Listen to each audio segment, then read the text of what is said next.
৩৫ জনের মৃত্যুর সংবাদ এসেছে শেষ ২৪ ঘন্টায়। দর্শক, আপনারা নিশ্চয়ই জানেন তার আগের ২৪ ঘন্টায় সংখ্যাটি ছিল ৩০, তার আগে ৩২, তার আগে ২৫। অর্থাৎ গত ৪ দিনের হিসাবও যদি আমরা করি, মৃত্যুর যে সংখ্যা সেটি বেড়েছে, সেই সাথে সাথে বেড়েছে সংক্রমণের শনাক্তের যে সংখ্যা, যারা আক্রান্ত হয়েছেন সেই সংখ্যাটাও বাড়ছে। ১,৬০৮ জন শেষ ২৪ ঘন্টায় নতুন করে আক্রান্ত হয়েছেন। এর মানে কি এই যে ঢাকায় ফিরছেন যারা, সেই যে করোনার প্রভাব যেটি শুরুতেই বলা হচ্ছিল, ঈদের আগেও বলা হচ্ছিল যে যদি অনেক মানুষ ঈদের আগে ঢাকার বাইরে যান এবং ঈদের পরে ফিরে আসেন, এর একটি প্রভাব পড়বে, সেই প্রভাব কি এখন পড়তে শুরু করেছে নাকি সামনে আরও ভয়াবহ প্রভাব পড়তে পারে, সেই বিষয়টি নিয়ে আজ আমরা বিস্তারিত আলোচনা করব। সেই সাথে দর্শক, আপনারা চাইলে প্রশ্ন তো করতেই পারেন প্রশ্নোত্তরে করোনা ভাইরাসের। আপনাদের সবাইকে স্বাগত জানাচ্ছি, আমি অন্তরা বিশ্বাস। আমাদের আজকের অতিথি দুজন, শুরুতে তাদের সঙ্গে পরিচয় করিয়ে দিচ্ছি। আমাদের সঙ্গে আছেন অধ্যাপক ডাক্তার ইকবাল হাসান মাহমুদ, বক্ষ ব্যাধি বিশেষজ্ঞ, এবং আমাদের সঙ্গে রয়েছেন ডাক্তার মোহাম্মদ মাহবুবুর রহমান, সহকারী অধ্যাপক, জাতীয় হৃদরোগ ইনস্টিটিউট ও হাসপাতাল। দুজনকে স্বাগত জানাচ্ছি আমাদের এই আয়োজনে। শুরুতেই অধ্যাপক ডাক্তার ইকবাল হাসান মাহমুদ, আপনার কাছে আসলে যেটি জানতে চাই, ঈদের আগে নিষেধ থাকা সত্ত্বেও অগণিত মানুষ ঢাকার বাইরে গেছেন এবং তারা ফিরেও আসছেন। আমরা কি বলতে পারি নিশ্চিতভাবে যে তারা ঢাকার বাইরে করোনা ছড়িয়ে এসেছেন এবং ঢাকায়ও আসলে করোনার সংক্রমণ আরো বাড়তে পারে? ধন্যবাদ অন্তরা। আমাদের ঈদের কয়েকদিন আগে, ২-৩ দিন আগে কিন্তু মাননীয় প্রধানমন্ত্রী বলেছিলেন যে যেখানে আছেন সেখানে ঈদ পালন করুন, যদি বেঁচে থাকেন সামনে ঈদ করা যাবে, ঈদের জন্য এত পাগল পাগল হওয়ার দরকার নেই। কিন্তু যে হারে মানুষ, সরকার কিন্তু লকডাউন দিয়েছিল, সকল লকডাউন, যে তার একটা উপকারিতা আমরা দেখেছি যে অনেক ধা করে অনেক নিচে নিয়ে এসেছিল মৃত্যুর হার এবং সংক্রমণের হার।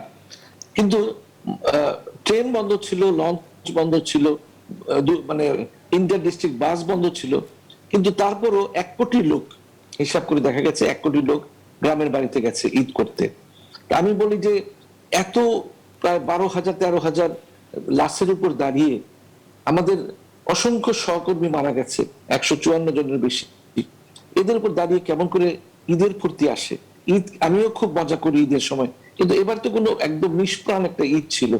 আমি বলি যে একটা গান আছে যে এক হৃদয়হীনার কাছে হৃদয়ের কি মূল্য, একটা গান আছে না?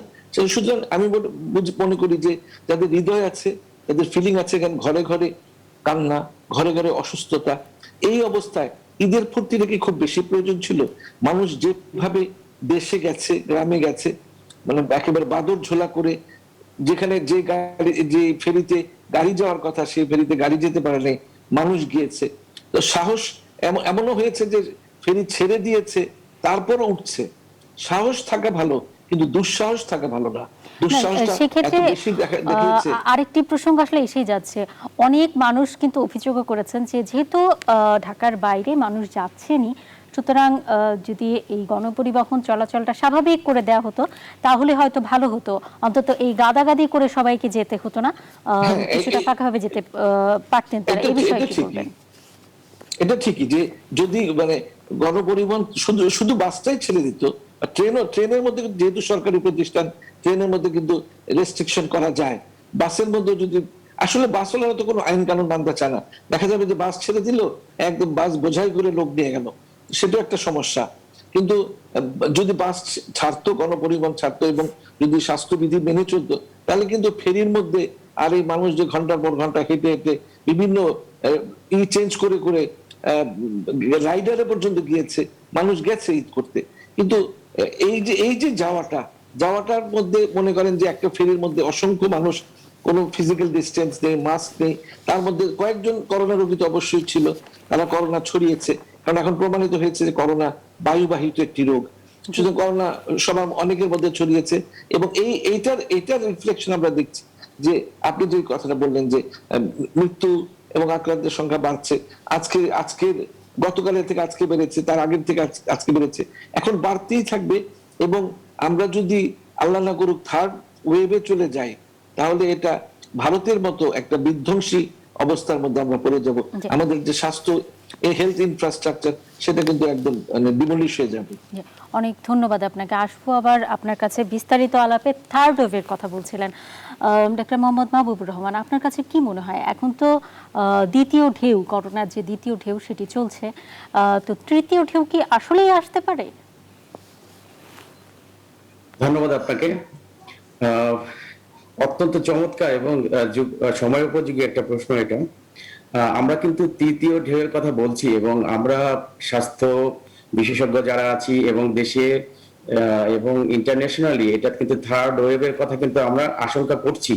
এবং আমরা বিশেষ করে আমাদের দেশে যেভাবে মানুষগুলো অবুঝের মতো ঈদের আগে যে মুভমেন্টটা ছিল এবং গভর্নমেন্টের পক্ষ থেকে কিন্তু একটা সফট মেসেজ ছিল যে সব যানবাহন বন্ধ থাকবে, ফ্লাইট বন্ধ থাকবে, সবকিছু, এটা গভর্নমেন্টের পক্ষ থেকে যে সফট মেসেজ একটা ছিল, মানুষ যদি আইন কানুন মানত, এটা মাস্ক পরাটা অন্তত শিখতো, তাহলে কিন্তু সবকিছু খুলে দিয়েই চলা যেত। কিন্তু যেহেতু মানুষ এই জিনিসগুলোকে পাত্তা দিচ্ছে না এবং তারা যেহেতু অবুঝের মতো মুভমেন্টটা করছে, এই জন্য গভর্নমেন্টের পক্ষ থেকে যে লকডাউন যেটা ছিল নামমাত্র হলেও এখানে কিন্তু কমপক্ষে আমরা যদি ধরে নিই যে 1 কোটি মানুষ মুভমেন্ট করেছে, তাহলে অন্তত কিন্তু ঢাকা শহরে 2 কোটি মানুষ থাকে, অন্তত কিন্তু আরো 50 লাখ লোক কিন্তু যায়নি।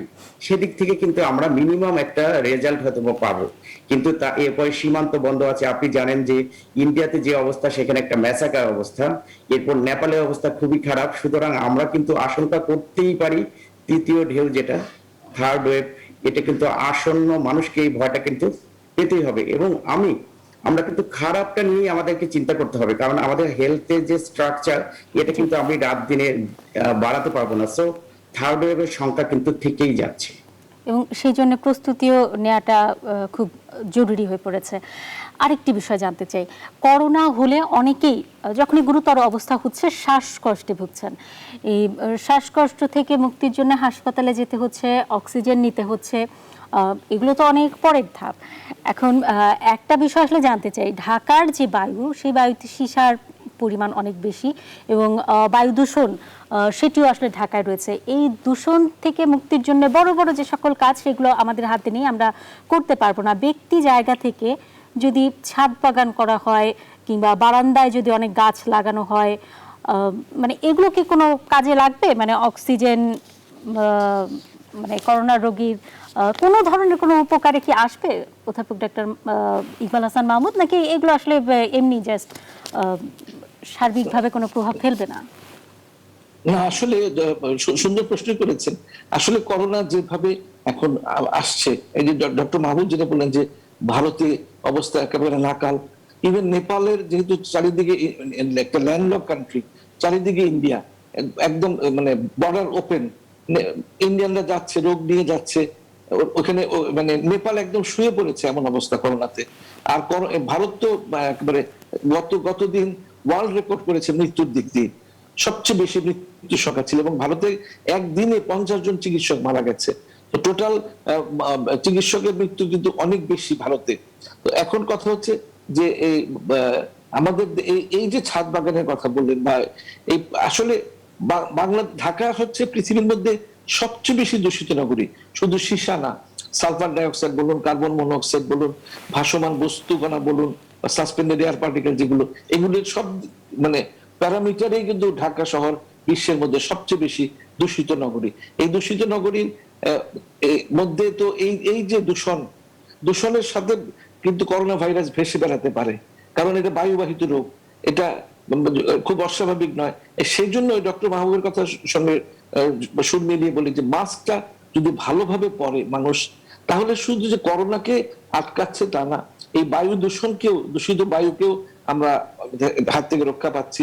এবং অনেক রকমের এই সময়টাতে ভাইরাল ইনফেকশন হয়ে থাকে, সেগুলো কিন্তু আজকাল যারা মাস্ক করছে তাদের মধ্যে খুব একটা দেখা যাচ্ছে না। তারপরে তার মানে বিষয়টা দাঁড়াচ্ছে এটা যে মানে বায়ু দূষিত হোক বা বিশুদ্ধ হোক, সেটা কোনো বিষয় নয়, করোনা ভাইরাস সকল বায়ুতেই ঘুরে বেড়াবে। কিন্তু এই যে শ্বাসকষ্ট হচ্ছে, সেই শ্বাসকষ্টের পরিমাণ কি কমবে? মানে দূষিত ঢাকায় যদি আমরা থাকি, যে দূষিত বাতাস রয়েছে ঢাকার মধ্যে, এর মধ্যে যদি থাকি, আর যদি ঢাকার বাতাস বিশুদ্ধ হতো, এই শ্বাসকষ্ট কম বা বেশি হতো কিনা, নাকি এর কোনো মানে তারতম্য হতো না? করোনা ইটসেলফই তো শ্বাসকষ্ট ঘটায়, কারণ ফুসফুসের বড় অংশ নষ্ট করে দেয়। আগে আমি বক্ষব্যাধি চিকিৎসক, আমি করোনা রোগী প্রথম থেকে চিকিৎসা করছি, 7 থেকে 8 দিনের মাথায় দেখা যেত যে ফুসফুস আক্রান্ত হচ্ছে। এখন 3 দিনের মাথায় কিন্তু ফুসফুস আক্রান্ত হয়ে যাচ্ছে এখন, কারণ এই নতুন স্ট্রেনগুলি যেগুলো এসছে এগুলো খুব দ্রুত ফুসফুসকে আক্রান্ত করে এবং সেজন্য অক্সিজেনের গুরুত্ব খুব বেশি, অক্সিজেন লেভেল খুব দ্রুত ফল করে যাচ্ছে। এরকম আগের যে SARS-CoV-2, এটা আগের যে ভাইরাসটা ছিল নোভেল করোনা ভাইরাস, আর এখনকার যে নতুন স্ট্রেন গুলো বাংলাদেশে অনেক দেশের স্ট্রেনে কিন্তু চলে এসছে, নাইজেরিয়ান বলুন, ব্রাজিলিয়ান বলুন, ইউকে বলুন, ইন্ডিয়ানটা তো আরো ভয়ঙ্কর, ইন্ডিয়ান ভ্যারিয়েন্ট, এগুলোর সাথে দেখা যাচ্ছে ফুসফুস খুব তাড়াতাড়ি আক্রান্ত হচ্ছে এবং শ্বাসকষ্ট মানে ব্যাপকভাবে শ্বাসকষ্ট হচ্ছে এবং এই ডিসপ্নিয়া এবং আমরা আরেকটা হচ্ছে যে হাইপোক্সিয়া, এই দুটা এখন বড় সমস্যা হয়ে যাচ্ছে এবং অক্সিজেন ছাড়া একদম চিকিৎসা করা সম্ভবই হচ্ছে না। এটা খেয়াল রাখতে হবে। তার মানে যে অক্সিজেন আসলে বিক্রি করা হয় বা হাসপাতালে পাওয়া যায়, সেই অক্সিজেনের কোনো ধরনের কোনো বিকল্প আসলে নেই। সেক্ষেত্রে যে বুয়েটের একটি ব্যাচের শিক্ষার্থীরা যে প্রযুক্তি আসলে বিদেশে আছে, এর আগে থেকেই আছে, তারা একটি প্রযুক্তি এনেছে এবং সেই যন্ত্রটি আসলে বাতাস গ্রহণ করে এবং বিভিন্ন প্রক্রিয়ার মাধ্যমে এর ভেতরে অবস্থিত বিশেষ রাসায়নিক বাতাসের যে নাইট্রোজেন সেটিকে শোষণ করে অক্সিজেনকে আলাদা করে ফেলে। এটি হচ্ছে এই যন্ত্রটির বিশেষ অবস্থা এবং যারা রোগী আছেন তাদের জন্য বিশেষ কাজ করবে। এরকম যন্ত্র যদি থাকে সেটি কি মানে হাসপাতালের জন্য প্রযোজ্য বা হাসপাতালে কার্যকরী হবে কিনা, doctor Mahbubur Rahman? Thank you. আসলে এই ধরনের যন্ত্রগুলো আমরা কিন্তু যখন মেডিকেল কোনো ডিভাইস আসে তখন আমাদের যখন একটা পেশেন্টে আমরা ভেন্টিলেটরে দিই বা কোনো ডিভাইসে, সেটাকে হতে পারে কোনো হাই প্রেশার অক্সিজেন যখন পেশেন্টের লাগে, তখন হঠাৎ করে নতুন ইনভেন্টেড কোনো ডিভাইস কিন্তু আমার পেশেন্টের উপর লাইফ সেভিং এর জন্য পরীক্ষামূলক প্রয়োগ করাটা কিন্তু অনেক সময় বুদ্ধিমানের কাজ হয় না। সুতরাং আমি মনে করি যে এই ডিভাইসগুলো যেগুলো আসছে হয়তোবা এগুলো একটা সময় এটা ইফেক্টিভ কিনা সেটা হয়তোবা প্রুভ হবে, কিন্তু হঠাৎ করে কিন্তু আমার ডক্টর হিসেবে কিন্তু এই জিনিসগুলো ব্যবহার করি না বা করতে চাই না। বা কারণ হলো যে আমার তখন এই ডিভাইস, নতুন ডিভাইস দিয়ে আমি পেশেন্টের কতটুকু ফলাফল পাবো, কারণ আমার প্রয়োজন হয়েছে পেশেন্টের লাইফটাকে সেভ করা। সো আমার যেখানে যেটা লাগবে পরীক্ষিত যে ডিভাইস আছে সেগুলি কিন্তু আমরা ব্যবহার করি। হঠাৎ করে নতুন একটা ডিভাইসে কিন্তু আমরা যেতে চাই না। আর যেটা দেশে হচ্ছে সেটা হোক না, এটা চলুক। আর একটা মেডিকেল ডিভাইস, এটা অনেক সময় লাগে। একটা ড্রাগ আসতে, যেমন আপনি জানেন যে একটা ড্রাগ আসতে 10 বছর লাগে বা অনেক বেশি লাগে, অনেক বেশি টাইম লাগে, অনেকগুলো ফেজ পার হয়ে আসতে হয়। সো এই ডিভাইস গুলোকে নিয়ে আরো বেশি পরীক্ষা নিরীক্ষার প্রয়োজন আছে এবং এরপরে যদি ইফেক্টিভ প্রমাণিত হয় তাহলে তখন আমরা ব্যবহার করব। কিন্তু এই মুহূর্তে পেশেন্টের লাইফ সেভিং যেখানে ফার্স্ট, সেখানে আমরা এই ডিভাইসগুলো আমি ব্যক্তিগতভাবে সাপোর্ট করি না এখনই ব্যবহার করার জন্য। আরেকটু সময় নিয়ে প্রুভ হওয়ার পরে আমরা সেগুলোকে অথবা পেশেন্টের প্রয়োজন হলে ব্যবহার করতে পারি। আমি একটু ডক্টর মাহবুবের সঙ্গে একটু যুক্ত হতে চাই। সেটা হচ্ছে যে সরকার কিন্তু আজকেই ইন্টারন্যাশনাল টেন্ডারের মাধ্যমে বেশ কয়েকটি অক্সিজেন জেনারেটর মানে আনতে উদ্যোগ নিয়েছে। তো সেগুলো কিন্তু একটি অক্সিজেন জেনারেটর একটি হাসপাতালে, 200 বেডের হাসপাতালে প্রতিটি রোগীকে কিন্তু অক্সিজেন দেওয়া সম্ভব হবে। এটা খুব শীঘ্রই যদি বাংলাদেশে চলে আসে বিদেশ থেকে, ইন্টারন্যাশনাল টেন্ডারের মাধ্যমে সরকারি আনবে 5 কোটি টাকা ব্যয়, তাহলে আমাদের এখন প্রয়োজন হচ্ছে সাফিসিয়েন্ট অক্সিজেন। কারণ আমরা যে অক্সিজেনটা আমাদের পাই সেটা হচ্ছে লিন্ডা বাংলাদেশ দিচ্ছে 150 আর স্পেকট্রা দিচ্ছে 50 আর বাকি ভারত থেকে আমরা পেতাম। এখন ভারতের তো নিজেরই অক্সিজেন নাই। সুতরাং আমাদের অক্সিজেনের যদি থার্ড ওয়েভ আল্লাহ না করুক আসে, অক্সিজেনের প্রচুর প্রয়োজন পড়বে। সুতরাং অক্সিজেন মানে এখন থেকে অক্সিজেনের ব্যবস্থা করতে হবে, যে অক্সিজেন সাফিসিয়েন্ট অক্সিজেন আমাদের হাতে থাকে এবং অক্সিজেন থাকলেই আমরা রোগীকে বাঁচাতে পারবো। সেখানে আইসিইউতে ইনটিউবেশনের দরকার হবে না, মেকানিক্যাল ভেন্টিলেশন দরকার হবে না, হাই ফ্লো নেজাল ক্যানুলা দিয়ে আমরা মানে বেশি মাত্রায় অক্সিজেন দিয়ে কিন্তু রোগীকে বাঁচাতে পারবো। তবে রোগীর একটা ব্যাপার রোগীদের জন্য বলি যে দেরি করবেন না, মানে সঙ্গে সঙ্গে ডাক্তারের সঙ্গে যোগাযোগ করুন যাতে করে রোগটা বেশি বৃদ্ধি না পেয়ে যায়। একটি বিষয় বলা হয়ে থাকে যে যখন কোনো রোগী শ্বাসকষ্টে ভোগেন তখন উপর হয়ে শুয়ে থাকতে বলা হয়, হাসপাতালেও বলা হয়, অনেকে বাড়িতেও এই চেষ্টাটা করেন। উপর হয়ে শুয়ে থাকতে হয় কেন, আর মানে উপর হয়ে শুয়ে থাকতে হবে কিনা? অধ্যাপক ডাক্তার ইকবাল হাসান মাহমুদ। হ্যাঁ, এটা সুন্দর প্রশ্ন। এটাকে বলে প্রোনিং আর কি। প্রোনিং আমরা যখন দেখি যে একটু সাধারণত অবেস পেশেন্টদের বিশেষ করে এরা যদি আমরা কিছুক্ষণ পর পর উপর করে রাখি, তো দেখা যায় যে যাদের অক্সিজেন লেভেল অনেক কমে গেছে, পালস অক্সিমেট্রি করে দেখি যে অক্সিজেন লেভেল অনেক কমে গেছে, উপর করে আধা ঘন্টা যদি শোয়া রাখি, তারপর যদি আবার আবার নর্মাল পজিশনে আনি, তখন দেখা যাবে অক্সিজেন লেভেলটা বেড়ে গেছে। আসলে এই পজিশনিং এর মাধ্যমে কিন্তু ফুসফুসটাও তো একটা উল্টো হয়ে যাচ্ছে, তখন কিন্তু দেখা যায় যে রোগী বেশ ভালো হয়। এই প্রোনিং কিন্তু শুধু বাংলাদেশ না, সারা সারা পৃথিবীতে এই প্রোনিং সিস্টেমটা চলছে এবং এটা খুবই কার্যকরী একটা পদ্ধতি। যদিও রোগী আলসেমে করে এটা করতে চায় না, কিন্তু এটা করাতে হবে। তার মানে বাসায় যদি হঠাৎ করে কারো শ্বাসকষ্ট শুরু হয়, তাহলে সে কিরকম উপর হয়ে শুয়ে থাকবে সেটিকে সাজেস্ট করছে? যদি অক্সিজেন লেভেল কমে যায়, অক্সিজেন লেভেল যদি কমে যায়, পালস এখন তো ঘরে ঘরে পালস অক্সিমেট্রি সব অনেকেই রাখছে দিচ্ছে, তো যদি অক্সিজেন লেভেল কমে যায়, উপর হয়ে আধা ঘন্টা শুয়ে থাকলো, আবার অনেকক্ষণ নর্মাল থাকলো, আবার এরকম মাঝে মাঝে পজিশন চেঞ্জ করলে দেখা যায় যে বেশ ভালো রেজাল্ট পাওয়া যায়। অনেক ধন্যবাদ আপনাকে। আরেকটি বিষয় আসলে জানতে চাই, আমাদের মৃত্যুর সংখ্যা যেভাবে আসলে বাড়ছে, যদিও গত মাসে খুব ভয়াবহ পরিস্থিতি ছিল, সেইখান থেকে আসলে আমরা অনেকটাই কম হয়েছে আর কি মৃত্যুর সংখ্যা কিংবা সংক্রমণের সংখ্যা, সেটিও আসলে অনেকটা কমই বলা যায়। কিন্তু এই কম আসলে কোন পর্যন্ত নামলে আমরা সন্তুষ্ট হতে পারবো? একেবারে জিরো যাওয়ার আগে যে 10% নিচে গেল, 5% নিচে গেল, বা কতদিন একটা অবস্থানে থাকলে আমরা বলতে পারি যে না, এবার আমরা করোনা মুক্ত হতে যাচ্ছি? Doctor Mahbubur Rahman. Thank you আপনাকে। আসলে আমাদের যে টোটাল পপুলেশন, আপনি জানেন যে ঢাকা শহরে যে বলা হয় যে প্রায় 2 কোটি মানুষ থাকে। এখানে আপনি উন্নত দেশগুলোতে দেখবেন যে ওরা মিনিমাম 10% মানুষের কিন্তু ওরা র্যান্ডমলি যাদের সিমটম আছে তাদেরই কিন্তু টেস্ট করে ফেলে। এখন আমার ঢাকা শহরে যেখানে 2 crore পেশেন্ট, অর্থাৎ 20 মিলিয়ন পেশেন্ট আছে, পেশেন্ট বলছি না, 20 মিলিয়ন পপুলেশন, সেখানে কিন্তু আমার যে ডেইলি 15,000 টেস্ট, 10,000 টেস্ট, এটা কিন্তু 1% হয় না, 0.5% হয় না। এটা দিয়ে যে 7%, 5%, এটা সায়েন্টিফিক্যালি কখনোই আমি এটাকে সাপোর্ট করতে পারি না। কারণ এবং এটাকে দিয়ে কনক্লুশনও টানা যাবে না যে আমার সংক্রমণ কমেছে, আমি 7% আছি, 5% আছি। এটা আমরা বিস্তারিত শুনবো আপনার কাছে, কিন্তু একজন দর্শক অপেক্ষা করছেন, আমরা একটু তার প্রশ্ন নিয়ে এসে আসবো আবার আপনার কাছে। দর্শক, আপনার নাম বলে প্রশ্নটি করুন। আমার নাম মোহাম্মদ শরীফ। জি, আমি জানতে চাচ্ছিলাম যে ওনারা তো বলতেছে যে বাতাসে করোনাটা ছড়াচ্ছে, এখন আমরা মাস্ক পরলে কি আমাদের এইটা সম্পূর্ণরূপে আমরা কি এই করোনা থেকে বাঁচতে পারবো কিনা? খুবই খুবই গুরুত্বপূর্ণ একটি প্রশ্ন। মাস্ক পরলে কি আমরা পুরোপুরি করোনা থেকে বাঁচতে পারবো কিনা, ডাক্তার মাহবুবুর রহমান, এবং আপনি যে প্রসঙ্গ নিয়ে কথা বলছিলেন সেটির উত্তরও চাই। আগে দর্শকের উত্তরটি যদি দিতেন।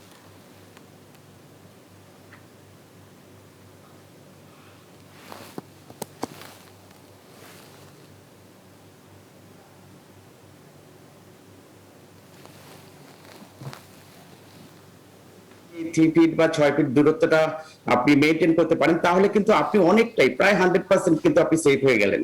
কিন্তু শুধু মাস্ক, আবার আপনি যদি ক্রাউডিং এ থাকেন, অর্থাৎ আপনি ওই লঞ্চ বা স্টিমারে যেটা দেখেছেন, সেখানে শুধু মাস্ক কিন্তু আপনাকে 100% সেফটি দিবে না। সেক্ষেত্রে হয়তো আপনি 70-80% একটা অন্তত ম্যাক্সিমাম একটা সেফটি পাবেন। কিন্তু আপনি যদি সামাজিক দূরত্ব বা আমরা যেটা বলি যে ডিস্টেন্স মেনটেন করা, পার্সোনাল একটা ডিস্টেন্স, এটা সাথে যদি থাকে, তাহলে কিন্তু আপনি ম্যাক্সিমাম প্রায় 98%, 99% এই ধরনের একটা সেফটি কিন্তু আপনি পাবেন। আমি একটু ডক্টর মাহবুবের সঙ্গে এই দর্শকের প্রশ্নের উত্তর দিতে চাই। নিশ্চয়ই অন্তরা, সেটা হচ্ছে যে ল্যান্ডসেট এবং CDC, centre for disease control, Atlanta, তারা বলছে যে যেহেতু বায়ুবাহিত রোগ হিসেবে তারা বলছে বেশিরভাগ ক্ষেত্রেই, সেজন্য স্বাস্থ্য সুরক্ষা বিধিতে কিছু পরিবর্তনের কথা বলেছে। যেমন প্রথমে পড়তে হবে সার্জিক্যাল মাস্ক। সার্জিক্যাল মাস্ক পরলে নাকের উপর দিয়ে ফাঁক থাকে, সাইড দিয়ে বাতাস ঢুকতে পারে, সেজন্য সার্জিক্যাল মাস্কের উপরে আরেকটি কাপড়ের মাস্ক পরতে হবে, যাতে কোন রকমের বাতাস আমাদের ভিতরে নাকের বাইরের বাতাস ঢুকতে না পারে, এবং ঘন ঘন মাস্কের মধ্যে হাত দেওয়া যাবে না, এবং মাস্কটা সবসময় মানে পরিষ্কার রাখতে হবে, পরিষ্কার পরিচ্ছন্ন রাখতে হবে। অর্থাৎ দুটো মাস্কের কথা বলা হচ্ছে এখন। একটি মাস্ক মানে একটি মাস্ক আপনাকে খুব একটা প্রোটেকশন আপনাকে দিবে না, দুটি খুবই মাস্ক খুবই কারণ ফাঁক থাকে গুরুত্বপূর্ণ তো। একটি তথ্য। একটি মাস্ক আসলে প্রোটেকশন দেবে না। আরেকজন দর্শক আছেন আমাদের সঙ্গে। দর্শক, আপনার নাম বলে প্রশ্নটি করুন। দর্শক, আমরা শুনতে পাচ্ছি। আসসালামু আলাইকুম। ওয়ালাইকুম আসসালাম। জি, আমি মোহাম্মদ শফিকুল ইসলাম বরিশাল থেকে বলছি। হ্যাঁ, আমরা শুনতে পাচ্ছি। ডাক্তার মাহবুব স্যারের কাছে যে আমার একটা প্রশ্ন জানার ইচ্ছা, সেটা হচ্ছে কোনো পেশেন্ট যখন করোনার ডোজ এক ডোজ টিকা নেওয়ার পরে যদি সে করোনায় আক্রান্ত হয়, সেক্ষেত্রে সে দ্বিতীয় ডোজ কখন নিতে পারবে, বা এ ব্যাপারে কোনো বিধিনিষেধ আছে কিনা, বা কতদিন পরে নিতে পারবে, সেটার ব্যাপারে একটু তাদের কাছে জানাচ্ছি। খুবই খুবই গুরুত্বপূর্ণ একটি প্রশ্ন। প্রথম ডোজ নেওয়ার পরে যদি কেউ করোনায় আক্রান্ত হয়, দ্বিতীয় ডোজ কবে নেবে? এবং সেই সাথে আমিও একটু প্রশ্ন করতে চাই, সেটি হচ্ছে অনেকেই দেখা গেছে যে প্রথম ডোজ টিকা নেওয়ার পরে আক্রান্ত হয়েছেন এবং 1 মাস পেরিয়ে গেছে কিন্তু তারা নেগেটিভ হচ্ছেন না। এর আগে আমরা যেটি দেখতাম যে 14 দিন পরে বা সর্বোচ্চ 21 দিন পরে সুস্থ হয়ে যেতেন, কিন্তু এখন করোনার যে ধরন আমরা দেখতে পাচ্ছি, 1 মাস পরেও অনেকে করোনা নেগেটিভ হচ্ছেন না। এটার আসলে কারণটা কি? আর দর্শক যে প্রশ্নটি আসলে করলেন ডাক্তার মাহবুব রহমান। আচ্ছা, প্রথমে আমি বলছি যে ফার্স্ট ডোজ নেওয়ার পরে যেহেতু আপনার ইমিউনিটি লেভেলটা আপনি সাফিসিয়েন্টলি পাবেন না, আপনি কিন্তু এফেক্টেড হতে পারেন। এবং আমাদের দেশে কিন্তু অনেক পেশেন্ট এই ফার্স্ট ডোজ নেওয়ার পরে কিন্তু এফেক্টেড হয়েছে। এবং আমাদের ডানে বামে আপনি বন্ধু বান্ধব আত্মীয় স্বজন অনেকেই এফেক্টেড হয়েছে। সো এখানে প্রশ্ন আসে যে আমি যদি এফেক্টেড হই তাহলে আমার সেকেন্ড ডোজটা কবে আসবে? তো এটার জন্য আমাদের স্বাস্থ্য অধিদপ্তর থেকে কিন্তু একটা গাইডলাইন এসেছিল যে আপনি নেগেটিভ হওয়ার 1 মাস পর, অর্থাৎ 4 সপ্তাহ পর আপনি সেকেন্ড ডোজটা নেবেন। এবং এভাবে কিন্তু সেই ডে আপনি 4 সপ্তাহ বা 1 মাস পর আমরা সেকেন্ড ডোজ কিন্তু আমাদের হসপিটাল বলেন বা ঢাকা শহর বা সারা বাংলাদেশে কিন্তু এটাই আমরা ফলো করছি যে 1 মাস পর আপনি সেকেন্ড ডোজটা নিতে পারবেন এবং নেওয়া উচিত। এবং সেকেন্ড ডোজ যে আপনি নেবেন না সেটা কিন্তু নয়, আপনাকে নিতে হবে, এবং সেটা 1 মাস পর। আর সহজেই করোনা থেকে সেরে উঠছেন না কেন মানুষ এখনো? আচ্ছা, সহজে করোনা থেকে এটা যতগুলো স্টাডি এসছে এখানে দেখা যাচ্ছে যে ম্যাক্সিমাম আমরা যদি 9 থেকে 10 দিনের মাথায় কিন্তু অধিকাংশ পেশেন্ট নেগেটিভ হয়ে যাচ্ছেন। এবং এরপরে যখন নেগেটিভ আসে না, আপনি জানেন যে এখানে অনেকগুলো ফ্যাক্টর কাজ করে। এক হলো যে আমার যদি ডেড পার্টিকেল গুলো আছে ভাইরাসে, সেটা অনেক সময় টেস্টে চলে আসলে আমরা কিন্তু আরটিপিসিআর এখান থেকে কিন্তু আমরা একটা রেজাল্ট পেতে পারি, কিন্তু ওটা কিন্তু লাইভ কোনো ভাইরাস না যেটা আপনাকে খুব আপনাকে বডিতে অ্যাক্টিভ ইনফেকশন করে যাচ্ছে এরকম না। তো এটা হচ্ছে আরটিপিসিআর এর ও যেহেতু ডেড পার্টিকেল গুলোকেও ডিটেক্ট করতে পারে, এই জন্য এই ঘটনাটা ঘটতে পারে। এই বিষয়ে আমরা বিস্তারিত আলোচনা করব আরো। অনেকের ক্ষেত্রেই এরকম দেখা যাচ্ছে, কিন্তু একজন দর্শক আছেন, তার প্রশ্নটাকে নিয়ে আসতে চাই। দর্শক, আপনার নাম বলে প্রশ্নটি করুন। হ্যালো, আসসালামু আলাইকুম। ওয়ালাইকুম আসসালাম। জি আপা, আমি বলতে চাচ্ছিলাম, আমি কামরাঙ্গীরচর থেকে মোশাররফ বলছিলাম। জি ঢাকা কামরাঙ্গীরচর থেকে।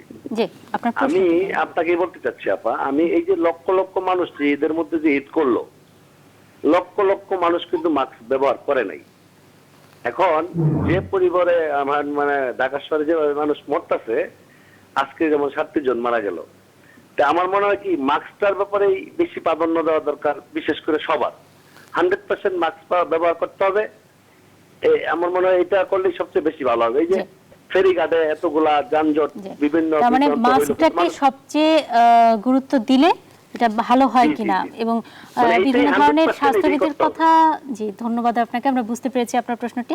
বিভিন্ন ধরনের স্বাস্থ্যবিধির কথা বলা হচ্ছে, এর মধ্যে কোনটা সবচেয়ে গুরুত্বপূর্ণ সেই বিষয়টি নিয়ে আমরা আলোচনা করব একটা ছোট্ট বিরতির পর। দর্শক, কোথাও যাবেন না, ফিরছি কিছুক্ষণের মাঝে। দেখছেন প্রশ্ন উত্তরে করোনা ভাইরাস।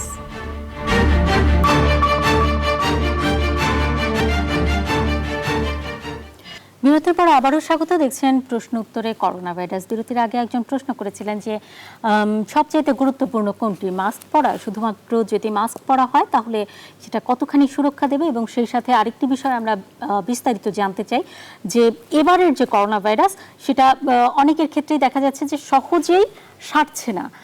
সহজে তারা টেস্ট করাচ্ছেন, 2-3 বার টেস্ট করিয়েছেন, 1 মাস হয়ে গেছে, কিন্তু নেগেটিভ যে রেজাল্ট সেটি আসছে না। এই কারণটা আসলে কি, অধ্যাপক ডাক্তার ইকবাল হাসান মাহমুদ? হ্যাঁ, শেষেরটাই আপনি মানে বলি যে যে প্রোটোকল যেটা আছে আমাদের, সেটা হচ্ছে সেকেন্ড টেস্ট আর করার দরকার হয় না। আমেরিকাতেও ফার্স্ট টেস্ট করলো, তারপরে রোগী সুস্থ হয়ে গেল, সুস্থ হয়ে গেলে আর সেকেন্ড টেস্টের দরকার হয় না, তাকে কাজে পাঠিয়ে দেওয়া হয়। অনেক সময় যদি অফিসের কারণে অফিসিয়াল যদি ডিমান্ড থাকে যে না সেকেন্ড একটা নেগেটিভ রিপোর্ট আমার দরকার, তখনই টেস্ট করা হয়। আর আমাদের দেশে সেকেন্ড টেস্টের প্রয়োজন হয় না। তারপর যদি কেউ 1 মাস পরে বা 3 সপ্তাহ পরে সেকেন্ড টেস্ট করে, বেশিরভাগ ক্ষেত্রে তো নেগেটিভ চলে আসার কথা, কিন্তু অনেক সময় পজিটিভ আসে, যেটা ডক্টর মাহবুব বললেন যে ওই যে ডেড ভাইরাস গুলো কিন্তু ওই আরটিপিসিআর কিন্তু শো করে। আর আর একটা হচ্ছে দেখলেই হবে যে আপনার করোনা যে মার্কার গুলো আছে, করোনা মার্কার যেমন ডি ডাইমার আছে, সিআরপি আছে, সেরাম ফেরিটিন, এগুলো যদি নরমালে চলে আসে, তাহলে তাকে আমি সুস্থ বলতে পারি। তো পজিটিভ হলেই 1 মাস পরে পজিটিভ মানে এই না যে সে রোগী এখনো সুস্থ হয়নি। এটা অনেক ক্ষেত্রে দেখা যাচ্ছে 1 মাস হয়ে গেছে এখনো পজিটিভ আছে। তো ডেড ভাইরাস গুলোর জন্য ব্যাকটেরিয়াল লোড হয়তো খুব বেশি ছিল, সেই জন্য ডেড ভাইরাস গুলো আসছে। আর মাস্কের কথা যেটা আপনি প্রথম প্রশ্ন করলেন, মাস্ক হচ্ছে সবচেয়ে এখন বলা হয় যে আমাদের ভ্যাকসিন পেতে তো অক্টোবরের আগে ভারত দিবে না, কবে যে ভ্যাকসিন আমরা পাবো সেটাও জানি না আমরা। এখন সোশ্যাল ভ্যাকসিনের মধ্যে মাস্ক হচ্ছে 1 নম্বর। মাস্ক পরতে হবে এবং মাস্কটা ভালো করে নাকটাকে ঢেকে মাস্ক করতে হবে। যে আমরা যে সিডিসির কথা বলি, আমেরিকা যেমন এখন তারা 2টো ভ্যাকসিন নিয়েছে, তাদের বলছে তোমরা মাস্ক না পরলেও চলবে, বেশি জনসমাগমে গেলে, স্থলে গেলে তখন মাস্ক পরে যাবে, আর আদারওয়াইজ মাস্ক পরার দরকার নেই। কিন্তু আমাদের দেশে তো তা না, জনবহুল, পৃথিবীর সবচেয়ে জনবহুল দেশ, এখানে অসংখ্য করোনা রোগী ঘুরে বেড়াচ্ছে। আর অনেকের ধারণা, ডক্টর মাহবুবের সঙ্গে আমার কথা হলো যে গরিবের করোনা হয় না। আসলে গরিবের করোনা হচ্ছে, করোনা হবে না কেন? তারাও করোনার আক্রান্ত হচ্ছে, তাদের হয়তো একটু মৃদু সংক্রমণ হচ্ছে, তারপরে তারা ওই এইসব চিকিৎসা করতেও তাদের মানে পাচ্ছে না, আর্থিক সংগতি হচ্ছে না যে প্রোক্যালসিটোনিন করা, তারপরে ডি ডাইমার করা, সিআরপি করা, এগুলো একটা প্যাকেজ, বিভিন্ন লেবরেটরি একটা প্যাকেজ এখন করেছে, বেশ দাম পড়ে। তো এগুলো করছে না, ওই আইভারমেকটিন খাচ্ছে, এজিথ্রোমাইসিন খাচ্ছে, ব্যাস তারা ভালো হয়ে যাচ্ছে। হয়তো তাদের মধ্যে কেউ কেউ তো মৃত্যুবরণ করছে।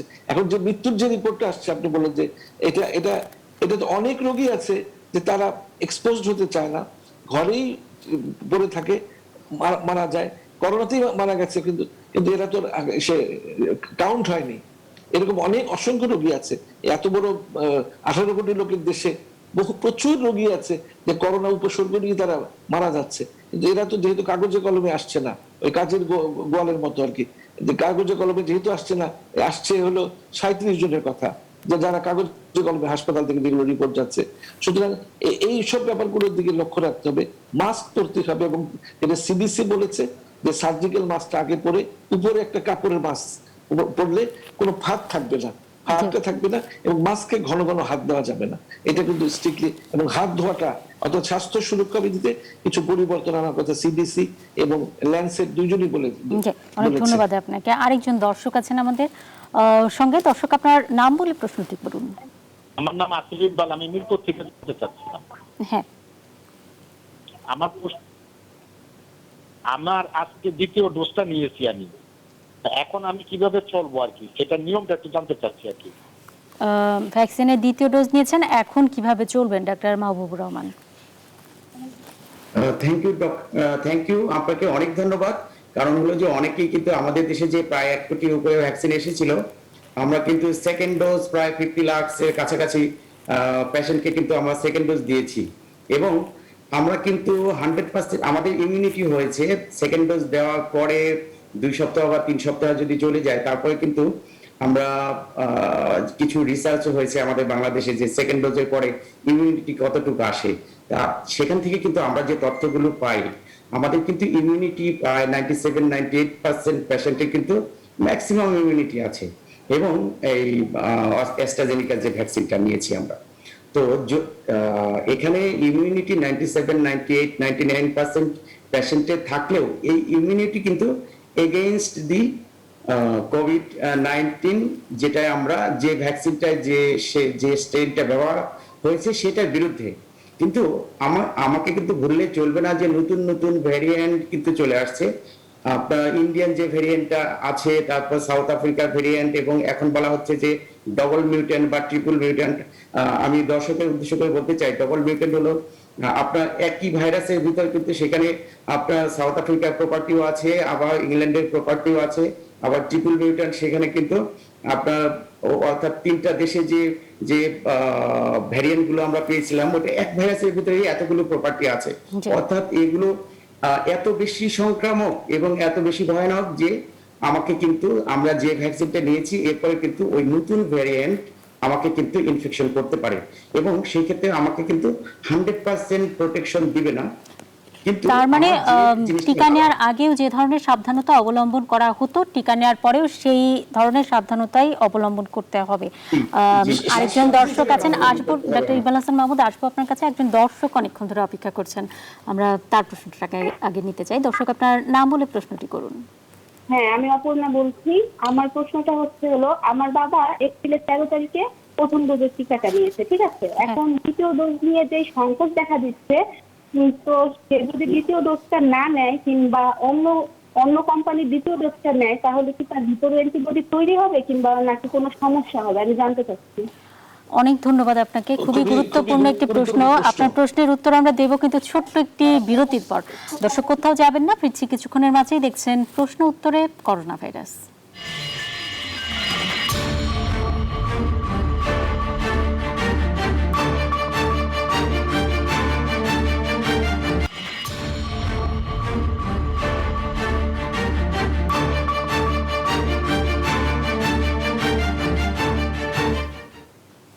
বিরতির পর আবারও স্বাগত। দেখছেন প্রশ্ন উত্তরে করোনা ভাইরাস। বিরতির আগে একজন প্রশ্ন করেছিলেন, তার বাবা 13ই এপ্রিল প্রথম ডোজ টিকা নিয়েছেন, এখন দ্বিতীয় ডোজ নিতে হলে 13ই জুন পর্যন্ত অপেক্ষা করতে হবে। তো ততদিনে যদি অ্যাস্ট্রাজেনেকার যে টিকা বাংলাদেশে বর্তমানে অধিকাংশ মানুষ নিয়েছেন সেই টিকা না থাকে, অর্থাৎ দ্বিতীয় ডোজ যদি না নেওয়া হয়, তাহলে তিনি কতটা সুরক্ষা পাবেন, অথবা অন্য কোম্পানির টিকা যদি তিনি নিয়ে থাকেন তাহলে সেটা কোনো সমস্যা সৃষ্টি করবে কিনা? অধ্যাপক ডক্টর ইকবাল হাসান মাহমুদ। হ্যাঁ, অপর্ণা ফোন করেছিলেন। অপর্ণার বাবা ভ্যাকসিন নিয়েছে প্রথমটি, দ্বিতীয়টি যেটা সময়, দ্বিতীয়টি বোধহয় এখন পাওয়া যাবে না। ওনার যে সময় হবে দ্বিতীয় ডোজটি নেওয়ার, তখন ভ্যাকসিন থাকবে না। এখন অক্টোবরের আগে ভারত আর ভ্যাকসিন আমাদের দিতে পারবে না, তাদের বিরাট সংকট। অ্যাস্ট্রাজেনেকার একটা সুবিধা আছে যে এটা যত দেরি করে সেকেন্ড ডোজটা দেওয়া যাবে তত বেশি কার্যকর হবে। যেমন 8 সপ্তাহ, প্রথম ছিল 4 সপ্তাহ, পরে 8 সপ্তাহ করা হলো, এখন বলে 12 সপ্তাহ, মানে 3 মাস বা 4 মাস পরে নিলেও এটা কার্যকর থাকবে। তবে সেকেন্ড যদি আমরা মানে এই কোভ্যাক্সের মাধ্যমে এর মধ্যে কিছু ভ্যাকসিন পেয়ে যাই, অ্যাস্ট্রাজেনেকার ভ্যাকসিন পেয়ে যায়, তাহলে হয়তো উনি নিতে পারবেন দ্বিতীয় ডোজটা। কারণ দ্বিতীয় ডোজটা দেওয়াটা এখন বেশি ম্যান্ডেটরি প্রথম ডোজের চেয়ে। কারণ প্রথম ডোজ যারা নিয়ে আছেন তাদের তো দ্বিতীয় ডোজটা দিতে হবে, এটা তো আগে তাদের প্রায়োরিটি আগে। আর অ্যাস্ট্রাজেনেকা আরেকটা সুবিধা আছে, ফার্স্ট ডোজটা যদি অ্যাস্ট্রাজেনেকা নেয়, সেকেন্ড ডোজটা ফাইজারটা নিলেও অসুবিধা হবে না, কিন্তু স্পুটনিক বা চাইনিজটা নিতে পারবে না। এটা মানে ভিন্ন ধরনের। তার মানে একমাত্র ফাইজার যদি পাওয়া যায়, দ্বিতীয় ডোজ ফাইজার নিতে পারবে।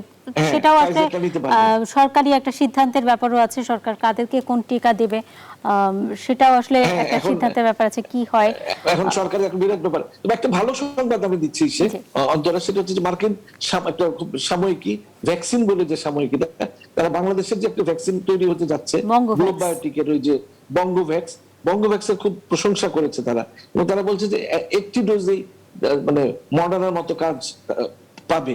তো সেটাও যদি আসে, তাও তো আমরা বাংলাদেশকে এই থার্ড ওয়েভটাকে ঠেকাতে পারবো। যদি থার্ড ওয়েভ আসে তাহলে কিন্তু খুব মারাত্মক বিপদ হবে। আরেকটা জিনিস অন্তরা বলতেই হবে যে আমাদের বর্ডারটাকে স্ট্রিক্টলি সিল করতে হবে। আমি ওই প্রতীকী ভাবে বলি যে পাখিও যাতে না উড়ে যায়, কিন্তু দেখা যাচ্ছে যে হিলি বর্ডার খুলে দেওয়া হয়েছে। তারপরে আপনার বিভিন্ন বেনাপোল থেকে ওরা লোক আসছে, ড্রাইভার আসছে, ওখানে রেস্টুরেন্টে খাচ্ছে, লোকাল সেগুলো পুরোপুরি বন্ধ করে দিতে হবে, এটি আপনার পরামর্শ। আরেকজন দর্শক আছেন আমাদের সঙ্গে, আমরা তার প্রশ্নটা নিয়ে আসতে চাই। দর্শক, আপনার নাম বলে প্রশ্নটি করুন। আসসালামু আলাইকুম। ওয়ালাইকুম আসসালাম। আচ্ছা, আমি গাজীপুর থেকে বলছিলাম, মোহাম্মদ জাহাঙ্গীর আলম। জি। হ্যাঁ, বলছিলাম যে আমাদের রাতে ঘুমিয়ে থাকি, সেই ক্ষেত্রে কি আপনার ঘুমের ভিতরে কি শ্বাস প্রশ্বাসের ভিতরে কোনো ছড়াতে পারে কিনা? এটা প্রথম প্রশ্ন।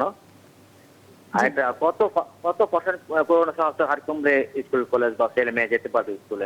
আমার যারা অভিভাবক আছে আমাকে জানাবেন আর এই জিনিসটা। কত ঘন্টা পর্যন্ত? মানে অর্থাৎ শনাক্ত হার কত পার্সেন্ট হলে মানে স্কুল খুলে দিবে, তারপরে স্কুল ছেলে মেয়েরা আবার যেতে পারবে, একটা প্রশ্ন আর থাকলো তাদের কাছে আপনার ডাক্তারের পরামর্শ মতে আর। জি, ধন্যবাদ আপনাকে আপনার প্রশ্নের জন্য। আরেকজন দর্শক আছেন আমাদের সঙ্গে। দর্শক, আপনার নাম বলে প্রশ্নটি করুন। ওয়ালাইকুম আসসালাম। আমি চট্টগ্রাম থেকে বলছি। জি দর্শক, আপনার প্রশ্নটি করুন। আমি ওই গত 13/3/2021 সালে চট্টগ্রাম জেনারেল হাসপাতালে প্রথম ডোজ টিকা দিয়েছি।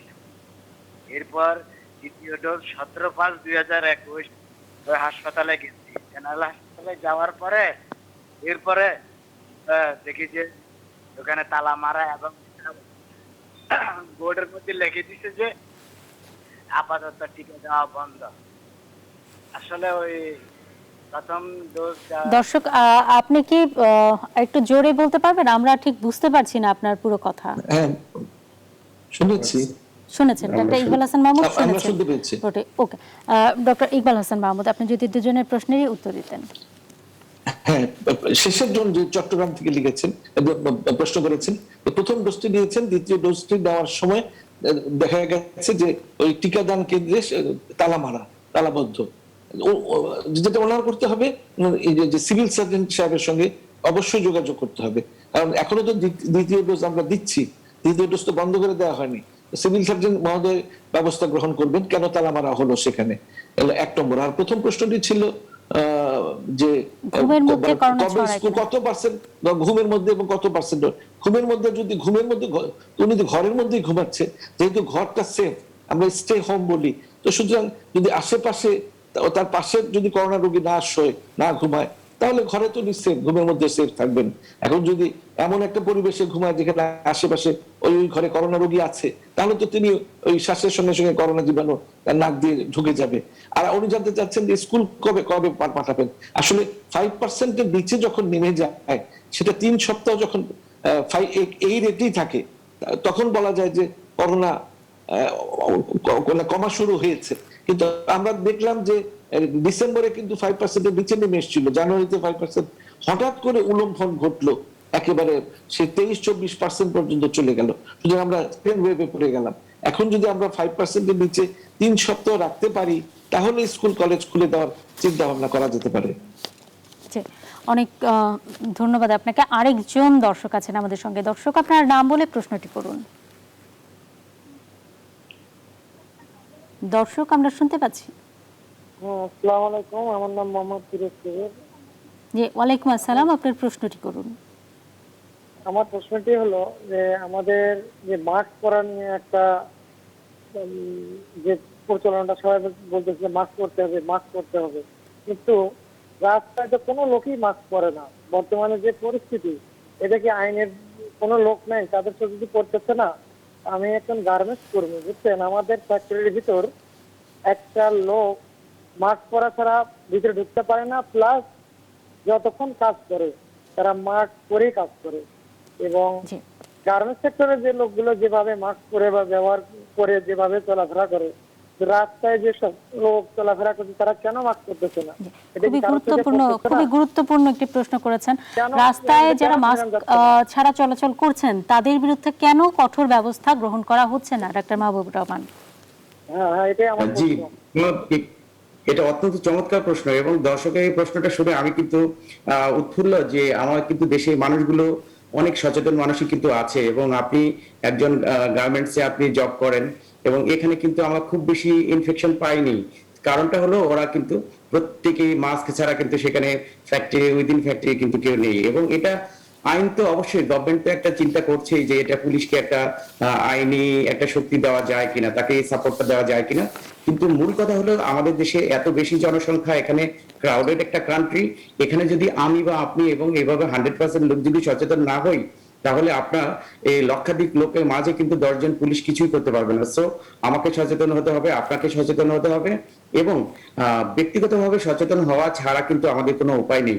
এবং আমরা যদি সবাই সচেতন হতে পারি তাহলে কিন্তু অনেক কিছুই খুলে দেওয়া যায়, সবকিছু বন্ধ করে রাখা কিন্তু প্রয়োজনই হয় না। কিন্তু যেহেতু জনগণ ওই পর্যন্ত ওই কনসাসনেসটা এখনো আসেনি, তারা অবুঝের মতো যেভাবে চলাফেরা করছে, এই জন্য গভর্নমেন্ট আসলে প্রথমত জনগণের জন্য যেটা চায় যে সফট রিমাইন্ডিং, এরপরে প্রয়োজন হলে তো এখন যে নতুন আইন করার চিন্তা ভাবনা হচ্ছে সেটা তো অনেকটা জনগণকে বাধ্য করার মতো হচ্ছে। কারণ আমার অধিকার তো নেই যে আমার পাশের লোককে ইনফেকশন ছড়িয়ে দেওয়ার জন্য।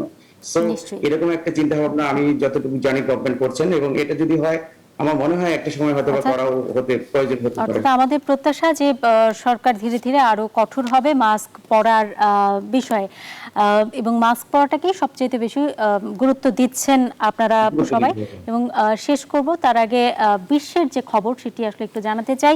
এখন পর্যন্ত 16,53,40,583 জন আক্রান্ত হয়েছেন পুরো বিশ্বে করোনায়, এবং মারা গিয়েছেন 34,26,186 জন।